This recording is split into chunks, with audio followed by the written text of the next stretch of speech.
चलो आज पैदल ही चलते हैं, चांद तक ही तो जाना है। न रास्ते का डर है, न मंजिलों का फसाना है, न कोई सवाल हो लब पर, न जवाब की ख्वाहिश हो।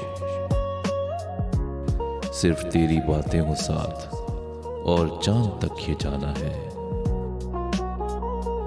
न सितारे रोक सकेंगे, न जमीन हमें थामेगी। तेरी आंखों का ख्वाब बनकर रात खुद हमें थामेगी। हवा भी हमसे बात करेगी, खामोशी में कुछ राग बजेंगे। तू हाथ थामे रखना मेरा, दिल को तेरे पास ही रहना है। चांद की चुप में प्यार छुपा है, रास्ता भी कुछ कहता है।